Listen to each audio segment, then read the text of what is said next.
Hello student, welcome back.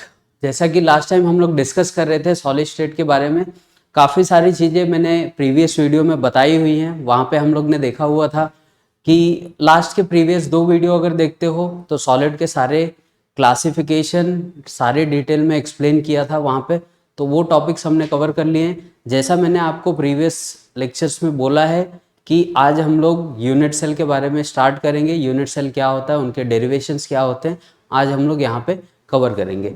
तो last video में, previous video अगर हम लोग देखें तो वहाँ पे मैंने आप लोगों को बोला था कि हम लोग यूनिट सेल देखने वाले हैं। लास्ट जब लेक्चर हमारा खत्म हो रहा था तो हमने क्या देखा था कि यूनिट सेल का क्लासिफिकेशन देखा था प्रीवियस वीडियो में, और वहाँ पे हम लोग ने एससीसी बीसीसी वगैरह थोड़ा बहुत डिस्कस किया था। यूनिट सेल, ब्रेविस लैटिस, ये सारे पॉइंट्स वहाँ पे हमने कवर कर लिए हुए हैं। तो आज हम लोग यूनिट सेल का डेरिवेशन देखेंगे प्लस एटॉमिक पैकिंग फैक्टर, मतलब एक यूनिट सेल जब बनता है तो वो कितनी स्पेस को ऑक्यूपाई कर सकता है या कितने स्पेसेस खाली होते हैं, वो हम लोग आज के वीडियो में कवर करेंगे। तो सबसे पहले देखो यूनिट सेल चीज क्या है, राइट। तो यूनिट सेल का डेफिनेशन वगैरह हमने प्रीवियस वीडियो में कवर किया हुआ है। यूनिट सेल एक स्मॉलेस्ट रिपीटिंग यूनिट होगी, एक स्मॉलेस्ट रिपीटिंग यूनिट जो बार बार क्या हो रही है, एक पर्टिकुलर सॉलिड में रिपीट हो रही है, उसको हम लोग क्या बोलते हैं, यूनिट सेल बोलते हैं। ठीक है, तो मेजरली इस चैप्टर में स्टेट बोर्ड हमारा और सीईटी का जो पोर्शन है वो क्या कवर करता है हमारे पास। देखिए, एक तो यूनिट सेल आ जाएगा एससीसी, दूसरा आ जाता है हमारे पास बीसीसी, और थर्ड आ जाता है एफसीसी, और इसी को हम लोग दूसरे वर्ड में सीसीपी वगैरह भी बोलते हैं। ठीक है, कभी कभार एचसीपी वगैरह वर्ड भी हमको देखने को मिल जाता है। ठीक है, तो एससीसी यूनिट सेल क्या होता है, देखो सिंपल सा, सिंपल क्यूबिक सेल, राइट है। दूसरा हमारे पास क्या हो जाएगा, बॉडी सेंटर्ड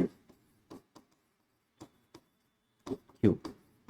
थर्ड हमारे पास हो जाता है फेस सेंटर्ड क्यूब,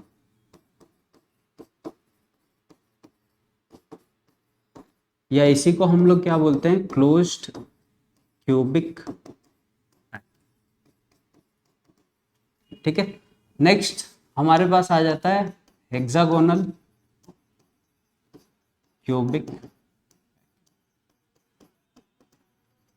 ठीक है, तो ये सारे यूनिट सेल हैं जिसके बारे में हमको यहाँ पे आज पढ़ना है। डेरिवेशंस देखेंगे, एटॉमिक पैकिंग फैक्टर देखेंगे, कितनी स्पेसिफाई, मतलब एक यूनिट सेल अगर बनता है तो कितनी जगह ऑक्यूपाई कर सकता है या कितना उसमें खाली स्पेस बच सकता है।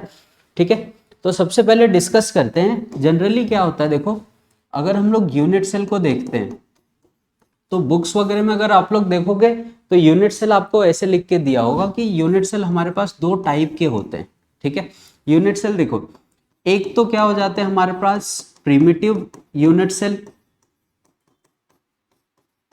दूसरे हमारे पास हो जाते हैं नॉन प्रिमिटिव।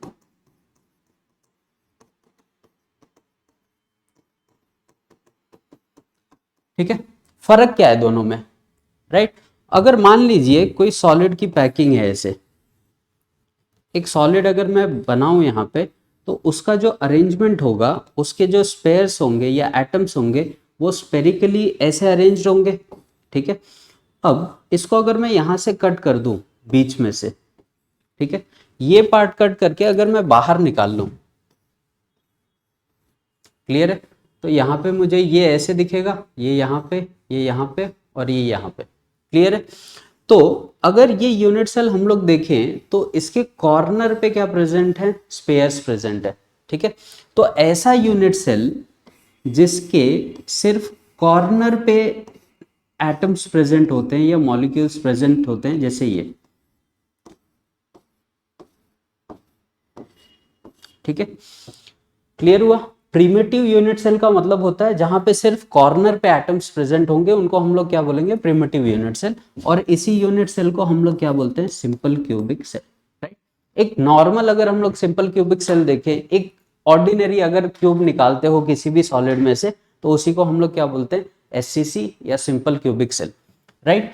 अब देखो, जब यूनिट सेल हम लोग कट करके निकालेंगे, क्लियर है, जब इस यूनिट सेल को हम लोग कट करते हैं तो कुछ ना कुछ पार्ट क्या हो जाता है, बाहर चला जाता है। जैसे ये पार्ट यहाँ से निकल जाएगा, ठीक है, ये पार्ट यहाँ से निकल जाएगा। तो एक 3D अगर डायग्राम देखते हो तो इसमें टोटल 8 स्पेयर लगे हुए हैं इस यूनिट सेल को बनाने के लिए। टोटल कितने लगे हैं हमारे पास? 8 स्पेयर लगे हुए हैं। लेकिन जब इन यूनिट सेल को मैं कट करता हूं ना बीच में से, तो कुछ पार्ट यहां से बाहर चले जाते हैं, ठीक है। तो हर एक जो एटम है वो अपने 1/8 पार्ट में डिवाइड हो जाता है। क्लियर? एक यूनिट सेल बनाने के लिए एटम को हम लोग क्या कर देते हैं, जब उसको कट करके निकालोगे तो बचा हुआ जो पार्ट है या एक स्पेयर अपने 1/8 का कंट्रीब्यूशन देता है एक यूनिट सेल को इन सिंपल क्यूबिक सेल। तो ओवरऑल ये जो बचे हुए पार्ट हैं अंदर की तरफ, यहाँ पे दिख रहा है आप लोगों को, अगर इसको देखें हम लोग, ये जो बचे हुए पार्ट्स हैं,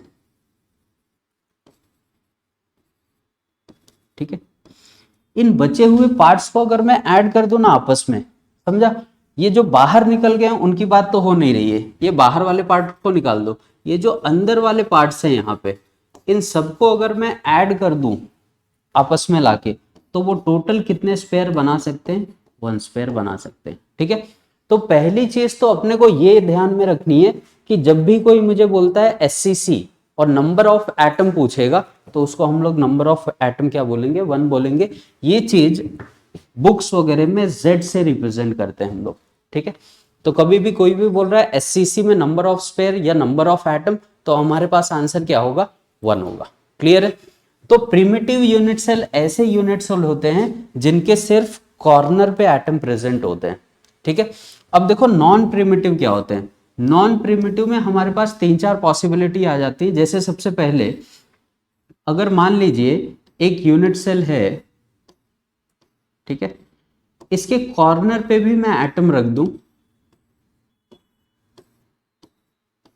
और इस पूरे सेल के मतलब ये जो यूनिट सेल है इसके बीच में एक स्पेयर रखूं। क्लियर है? एक कहां पे होगा? एकदम मिडल में होगा और 8 इसके साइड में लगे होंगे। तो ऐसे यूनिट सेल को हम लोग क्या बोलते हैं? Body centered cube. क्लियर है? एक बॉडी के बीच में पड़ा होगा और बाकी 8 कहां पे होंगे? साइड में लगे हुए होंगे। तो ये जो सेल है इसको हम लोग क्या बोल रहे हैं? बॉडी सेंटर्ड क्यूब, जैसे स्टार्टिंग में मैंने बताया था। अब इसमें क्या खाली कॉर्नर पे है क्या एटम्स? नहीं है। अगर कॉर्नर पे एटम्स नहीं होंगे तो ऐसे सेल को हम लोग क्या बोलेंगे? नॉन प्रिमिटिव यूनिट सेल, ठीक है। सिर्फ अगर कॉर्नर पे एटम्स है तो दैट इज प्रिमिटिव। अगर कॉर्नर के अलावा कहीं और भी इसमें एटम्स प्रेजेंट है तो वो जाएगा नॉन प्रिमिटिव।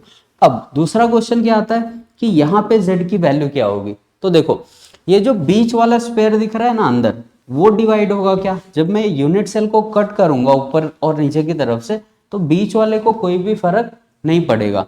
तो ये एक स्पेयर तो पूरा अक्खा इसमें आ जाएगा, ठीक है, इस पे कोई भी कटिंग नहीं होगी। बट ये जो 8 लगे हुए हैं कॉर्नर पे, ये वापस से कितने पार्ट में डिवाइड हो जाएंगे? 1/8 के पार्ट में डिवाइड हो जाएंगे। क्लियर हुआ? तो ये एक अकेला बचा है बीच में और ये 8 पार्ट में डिवाइड हो रहे हैं। तो इनको जब सॉल्व करोगे तो फाइनली ये क्या हो जाएगा? 1 + 1 दैट इज 2 स्पेयर। तो एक चीज फिक्स हो गई है। एससीसी में बोलता हूं, सिंपल क्यूबिक सेल बोलता हूं, तो number of atom is equal to 1। BCC बोलते ही, बॉडी सेंटर्ड क्यूब बोलते ही क्या हो जाएगा? नंबर ऑफ स्पेयर 2 हो जाएंगे। क्यों? एक मिडल में आ जाएगा और साइड में 8 उसके कॉर्नर पे जो अपने 1/8 पार्ट में क्या हो जाते हैं? डिवाइड हो जाते हैं, ठीक है। तो नॉन प्रिमिटिव में पहला है अपने पास बीसीसी। नेक्स्ट हमारे पास आ जाएगा, ठीक है, नेक्स्ट आ जाता है हमारे पास एफसीसी, या इसी को मैंने नाम क्या दिया था? सीसीपी, ठीक है। बुक्स वगैरह में बार बार ये वर्ड्स आपको रिपीट होंगे, वेदर वो एफसीसी बोल सकता है या अपने को सीसीपी बोल के लिखा हुआ होगा। तो ध्यान में रखो एफसीसी क्या होता है कि अगर मैं आपको एक क्यूब दे दूं, एक 3D में क्यूब बना के दे दूं और एक सिंपल सा क्वेश्चन पूछूं, ये क्यूब है मेरे पास, ये यूनिट सेल है, इसके कितने फेसेस है? तो हमारे पास आंसर क्या हो जाएगा? राइट? किसी भी क्यूब के कितने फेस होंगे? 6 होंगे। तो फेस सेंटर्ड में क्या होता है? देखो ये हमारा यूनिट सेल है, कॉर्नर पे तो वही कॉन्सेप्ट फॉलो होगा कि 8 जो स्पेयर्स हैं वो कॉर्नर पे होंगे, इसमें कोई भी चेंज नहीं होगा। लेकिन अब फेस सेंटर्ड बोलते ही अब इनके फेसेस पे भी एक एक एटम आने लगेंगे, ठीक है। हर एक फेस पे एक एक एटम प्रेजेंट होगा। क्लियर हुआ? अब देखो इसमें दिक्कत क्या आ जाती है कि इसमें z की वैल्यू हम लोग क्या लिखेंगे। जैसे इसमें z की वैल्यू मैंने 1 निकाल के दिखाया, इसमें z की वैल्यू अपने पास 2 आ गई।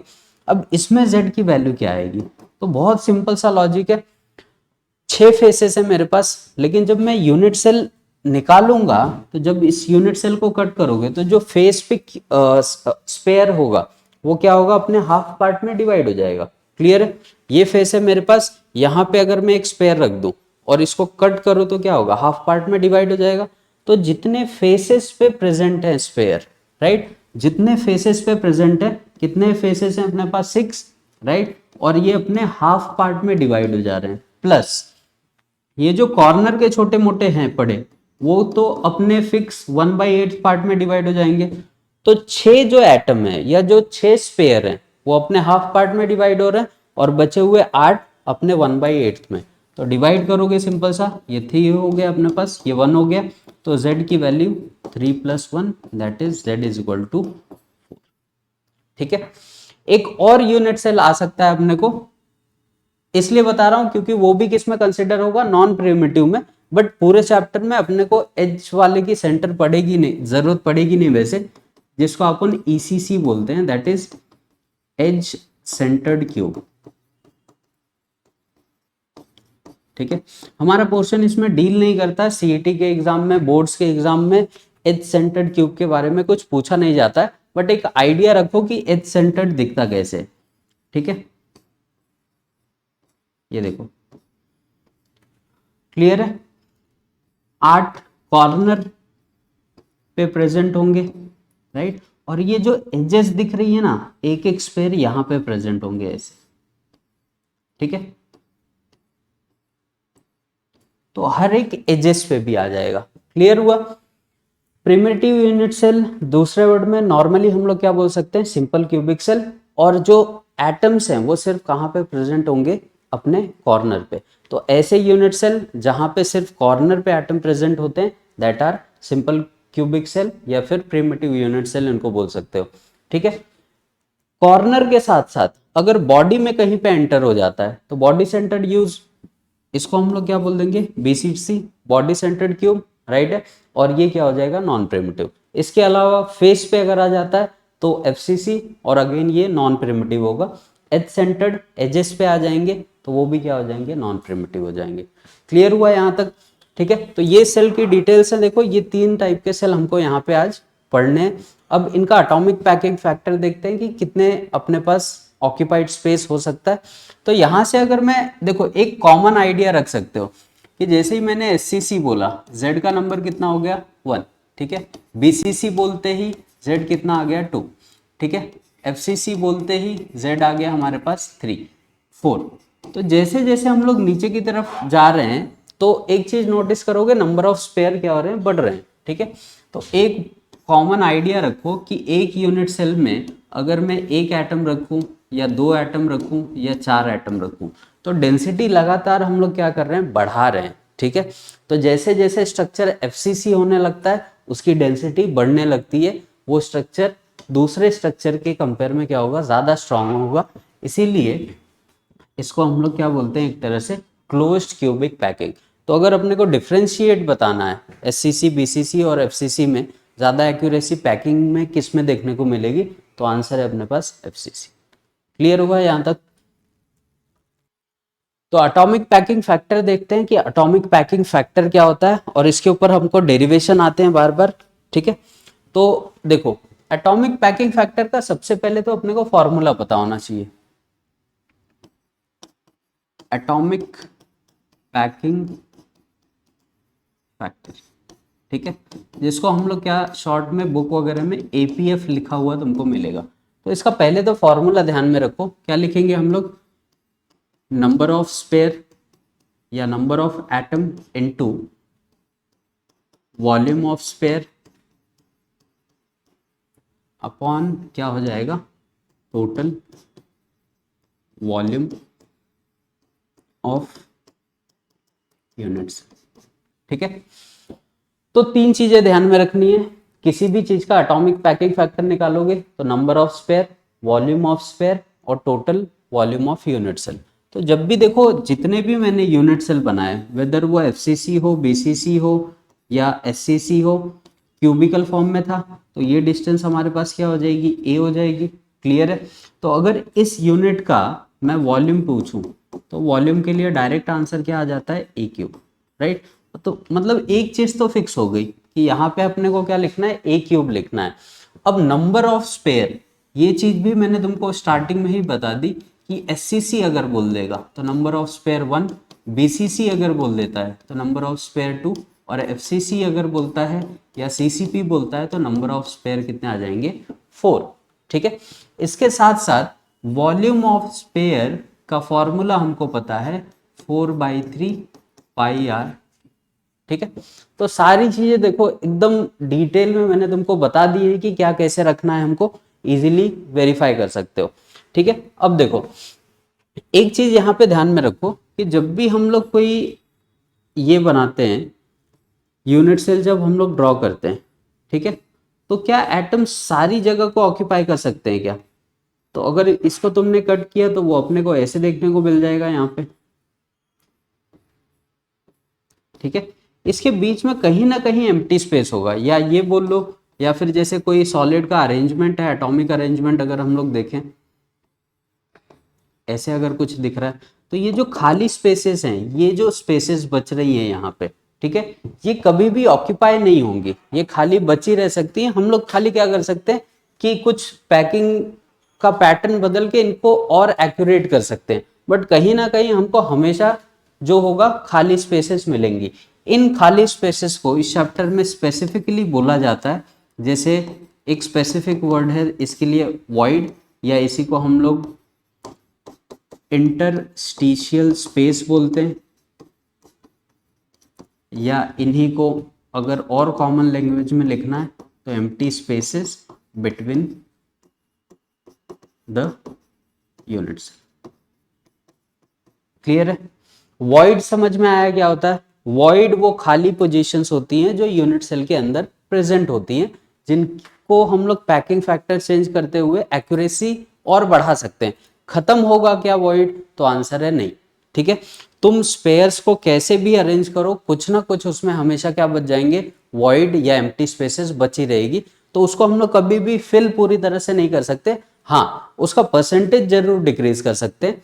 तो आज के लेक्चर में हम लोग यही डिराइव करके देखने वाले हैं कि जब एक यूनिट सेल बनता है तो वो कितनी स्पेस को ऑक्यूपाई कर सकता है और कितनी स्पेस उसके अंदर खाली हो सकती है। तो उसके लिए दो चीजें इंपॉर्टेंट है, एक तो एटॉमिक पैकिंग फैक्टर का फॉर्मूला अपने को पता होना चाहिए, दूसरा वॉइड। ठीक है। अब अगर वॉइड निकालना है तो मैं सिंपल सा क्या करूंगा, 100% मेरे पास स्पेस है, उसमें से क्या कर दूं, ऑक्यूपाइड स्पेस को हटा दो वहां से। ठीक है। Whether in the form of ये तुमको परसेंटेज में आ जाएगा, या फिर नॉर्मली हम लोग जो भी कैलकुलेशन में निकालेंगे यहाँ पे लिख सकते हैं। क्लियर हुए ये पॉइंट्स? तो एटॉमिक पैकिंग फैक्टर ध्यान में रखो और वॉइड कैसे निकालना है, ये दो फॉर्मूले अपने को पता होने चाहिए। ठीक है। अब देखो कैलकुलेट कैसे करेंगे, तो सबसे पहले बात करते हैं हम लोग सिंपल क्यूबिक सेल की।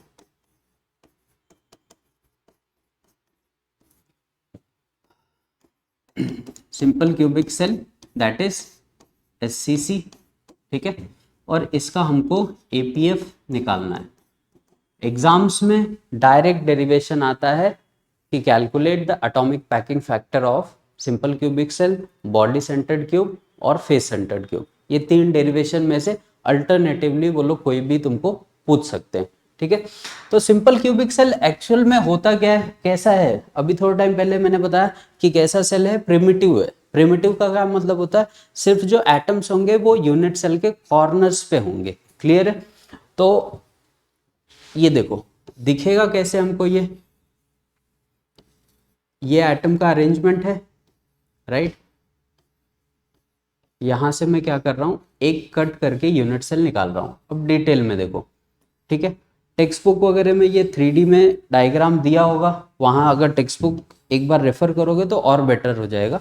तो ये स्ट्रक्चर मुझे कैसे दिखेगा, यहाँ से ये, यहाँ से ये, यहाँ से ये और यहाँ से ये। क्लियर है।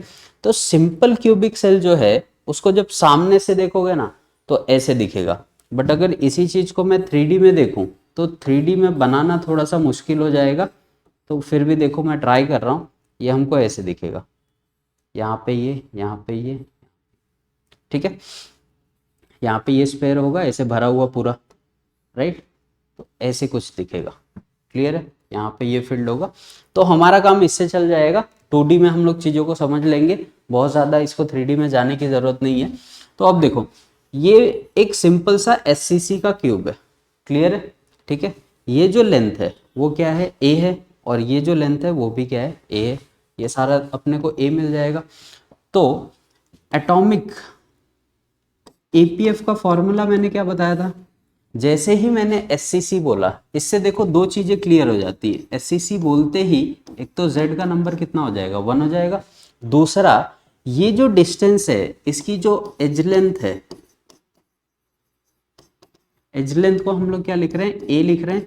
A की वैल्यू क्या होगी, सिंपल सा देखो, ये जो A लिखा हुआ है यहाँ पे, ये क्या रिप्रेजेंट कर रहा है, ये वाला जो एटम था यहाँ से यहाँ का डिस्टेंस दिख रहा है R, और ये R, क्लियर। तो इसको हम लोग क्या कर दें, ये उस एटम की रेडियस है और ये भी क्या है, दूसरे वाले एटम की रेडियस है, ये सारे डिस्टेंस क्या मिलेंगे, R के फॉर्म में मिलेंगे ऐसे मुझे, ठीक है। तो एक R किसके इक्वल है, एक A अगर मैं निकालूं, एक एज लेंथ निकालूं तो क्या हो जाएगा, 2R, ठीक है। दूसरा क्वेश्चन यहाँ से तुम रेडियस भी निकाल सकते हो, R is equal to A/2। तो अब देखो SCC बोलते ही Z की वैल्यू क्या हो गई, 1 हो गई। SCC का रेडियस क्या हो गया, तो रेडियस हो गया A/2 हो गया, ठीक है। नेक्स्ट A की वैल्यू क्या हो गई, या एज लेंथ अगर मैं बोलूं तो एज लेंथ हमको क्या मिल गया, 2R, सही है। A की वैल्यू डायरेक्ट मिल रही है अपने को, क्या 2R लिख दो यहाँ पे, खत्म हो गया। अब एटॉमिक पैकिंग फैक्टर का फॉर्मूला क्या था, हम लोग क्या लिखते थे, number of sphere into volume of sphere upon क्या, टोटल वॉल्यूम। तो लिख दो यहाँ पे, नंबर ऑफ स्पेयर मैंने कितने निकाले, 1, इंटू वॉल्यूम ऑफ स्पेयर क्या होता है, 4/3 πr³ अपॉन टोटल वॉल्यूम कितना दिया हुआ है, A³। क्लियर हुआ। अब सारी वैल्यूज पुट कर दो, ये 4/3 πr³ और नीचे क्या आ गया अपने पास, 2R का क्यूब, ठीक है। क्या मिलेगा फाइनल कैलकुलेशन, तो APF इज इक्वल टू क्या आ रहा है, ध्यान ध्यान दो यहाँ पे, 4/3 πr³, ये क्या हो जाएगा 8R³, ये 4/3 πr³ अपॉन क्या हो गया 8R³, ये ऊपर जाएगा तो क्या हो गया 4 πr³ अपॉन 3 इंटू 8R³, तो यहाँ से R³ चला गया, यहाँ से 2 बराबर, तो बचा क्या π/6, ठीक है। पाई की वैल्यू 3.14 अपॉन 6, इसको सॉल्व करोगे तो लगभग ये 0.52 बराबर, ये वैल्यू मिल रही है। तो यहाँ पे APF हमको क्या मिल गया 0.52, ठीक है। या अगर परसेंटेज में कैलकुलेट कर रहे हैं occupied space, percentage occupied space की अगर हम लोग बात करें तो 0.52 इंटू 100 दैट इज 52%, ठीक है। अब 52% क्या निकल के आया हमारे पास ऑक्यूपाइड स्पेस। अब यहाँ से अगर कोई मुझे पूछे कि वॉइड कितना बचा, खाली जगह कितनी बच गई यहाँ पे, तो हम लोग क्या करेंगे 100 माइनस 52, तो वॉइड कितना हो गया अपने पास लगभग 48%, ठीक है। सिंपल सा डेरिवेशन है, एकदम इजीली हम लोग क्या कर सकते हैं कैलकुलेट कर सकते हैं, एकदम देखो सिंपल सा है। एक यूनिट सेल को कट किया, बाहर निकाला, ठीक है। एज लेंथ का डिस्टेंस कितना आ गया 2R आ गया। मेन देखो कभी भी डेरिवेशन करोगे BCC FCC या SCC का, तो सबसे पहले A की वैल्यू निकालो, क्योंकि हमको नीचे क्या लिखना है A³ लिखना है। ये वैल्यू आते ही क्या होगा सोल्यूशन अपना स्टार्ट हो जाएगा, ठीक है। तो ये तुम्हारा डेरिवेशन हो जाता है किसका BCC SCC का। इसके बाद हम लोग नेक्स्ट FCC देखेंगे, ठीक है, फिर BCC देखते हैं, ठीक है।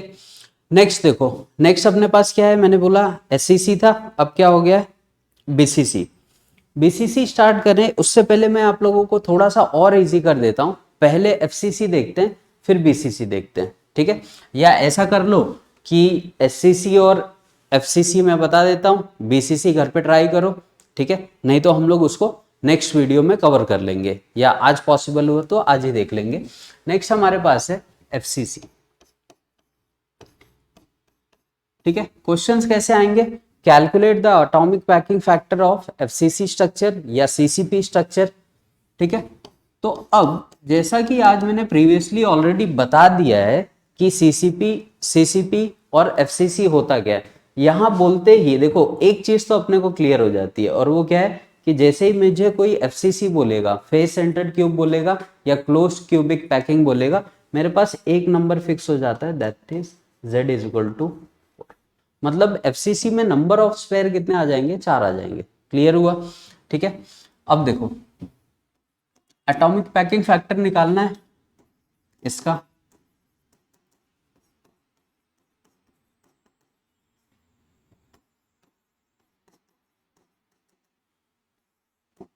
ठीक है। चलो देखते हैं।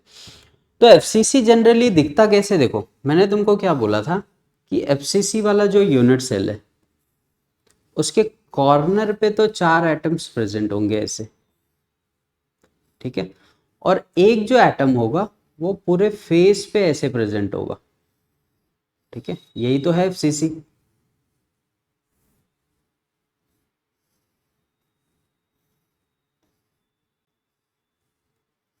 बराबर है।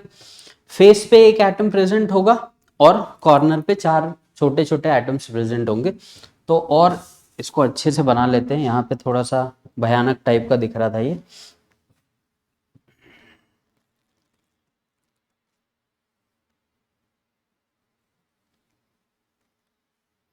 शेप बना लेते हैं।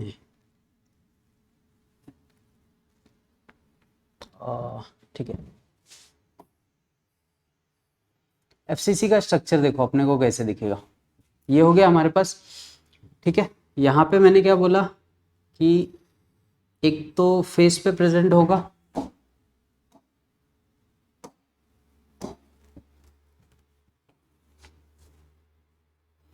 चार ऐसे कॉर्नर पे प्रेजेंट होंगे छोटे छोटे, और एक हमारे फेस पे प्रेजेंट होगा, ठीक है। फिलहाल थोड़ा समझ लो ऐसे ही कि एक फेस पे प्रेजेंट हो जाएगा और एक ही हो जाएंगे, ठीक है। ये स्ट्रक्चर है देखो अपने पास, ये हो गया फेस वाला हमारे पास, ये कॉर्नर के एटम यहाँ पे दिखेंगे ऐसे, ठीक है। तो ऐसे कुछ दिखेगा फेस सेंटर्ड क्यूब। z की वैल्यू फिक्स है, कितनी है, z हमारा इक्वल टू हो जाएगा 4 के। अब देखो मैंने क्या बोला था, एटॉमिक पैकिंग फैक्टर निकालना है तो सबसे पहले हमको फॉर्मूला पता होना चाहिए, that is number of sphere into क्या, वॉल्यूम ऑफ स्पेयर, और अपॉन हो जाएगा टोटल, ठीक है। तो देखो ये वैल्यू तो मुझे पता है, नंबर ऑफ स्पेयर मैंने ऑलरेडी बता दिया था, फेस सेंटर में कितने हो जाएंगे, z हो जाएंगे। अब इसमें तकलीफ क्या है कि ये जो एज लेंथ है, ठीक है, इसकी वैल्यू कैसे निकालेंगे, क्योंकि एससीसी में क्या हो रहा था कि दो एटम्स आपस में एडेड थे, दोनों एटम्स आपस में एडेड थे, तो क्या हुआ हमने z की वैल्यू क्या ले ली थी, 2r ले ली थी। बट यहाँ पे क्या करोगे, तो ऐसे स्ट्रक्चर में सबसे पहले क्या करना है, ये लेंथ हम लोग नहीं बता सकते, तो एक यहाँ पे सिंपल सा ट्राइंगल बना लो ऐसे, ठीक है। मान लो इसको ए बी और सी बोल देते हैं, ठीक है। इस वाले डिस्टेंस को हम लोग अगर बी बोल दें, राइट, तो यहाँ पे दिख रहा है छोटा सा, ये इसका सेंटर होगा, यहाँ से यहाँ का डिस्टेंस एक आर, यहाँ से यहाँ का डिस्टेंस एक आर, और ये भी क्या होगा, इसका रेडियस होगा, और ये भी इसका क्या होगा, रेडियस होगा। तो ये जो बी लिखा है मैंने, ये टोटल कितने रेडियस को बना के बन रहा है, 4 रेडियस को ऐड कर रहा है, तो बी की वैल्यू डायरेक्ट क्या हो जाएगी, 4। क्लियर हुआ, ठीक है। तो बी का वैल्यू मुझे मिल गया, इसको तो हम लोग क्या लिख रहे हैं, ए लिख रहे हैं, और इसको भी क्या लिख रहे हैं, ए लिख रहे हैं। देखो अब अगर मैं बोलूं in triangle A B C, तो जो सी वाला एंगल है वो 90 डिग्री है, और 90 डिग्री हो गया तो क्या हो जाएगा, हमारे पास A B square is equal to क्या, A C square plus B C square. Clear है। अब ए बी को ही हमने क्या लिखा हुआ है, A B is equal to, ये डिस्टेंस को ही हमने क्या माना है बी, और ये किसके बराबर है, 4r के बराबर है। तो ये क्या हो जाएगा 4r का स्क्वायर, और यहाँ पे क्या a square plus a square. Finally क्या मिला 16r square is equal to 2a square. ठीक, ये हटाएंगे तो ये कितना हो गया 8r square is equal to a square. तो a की ही वैल्यू मुझे चाहिए थी। देखो पहले भी मैंने बोला कि हमको अगर a की वैल्यू मिल गई तो हम लोग आगे की चीजें क्या कर सकते हैं, सॉल्व कर सकते हैं। तो a की वैल्यू क्या मिल जाएगी, यहाँ से जैसे ही हम लोग a निकालेंगे ये 8 तो रूट में आ जाएगा और r बाहर चला जाएगा। या इसी चीज को हम क्या लिख सकते हैं, a is equal to 2√2r बराबर है। तो गलती से अगर FCC का रेडियस पूछता है, मल्टीपल चॉइस में ये क्वेश्चन बहुत बार आता है कि FCC का रेडियस बताओ, BCC क्या, या SCC का रेडियस बताओ। तो FCC का जो रेडियस होगा वो क्या हो जाएगा हमारे पास, ऐसे लिख दे इसको, a is equal to a/2√2। तो ये चीज नोटिस करने वाली है कि इसको ध्यान में रखना हमको कि रेडियस को वो कैसे भी मोल्ड करके क्वेश्चन में पूछ सकता है। अब देखो हमारे पास सारी चीजें निकल के आ गई, यहाँ से हमको a की वैल्यू भी मिल गई है। अब इसको इस फॉर्मूले में रख दो। APF अगर निकालना है तो क्या करेंगे हम लोग, सिंपल सा, नंबर ऑफ स्पेयर कितने हैं, 4 हैं, ठीक है। वॉल्यूम ऑफ स्पेयर हमको क्या मिल जा रहा है 4/3 πr³, और टोटल वॉल्यूम निकल के क्या आ रही है a³ लिखते थे, चलो कर दो इसको, ये कितना बच गया 16/3 πr³ अपॉन क्या मिल जाएगा हमको, a³ की वैल्यू क्या लिख दे, या तो √8r का क्यूब लिख दो सिंपल सा, क्या आ जाएगा आंसर। चलो सॉल्व करते हैं इसको। तो APF क्या निकल के आया हमारे पास 16/3 πr³, और अपॉन में क्या आ जाएगा हमारे पास, इसको जब सॉल्व करोगे तो ये 8√8r³ हो गया।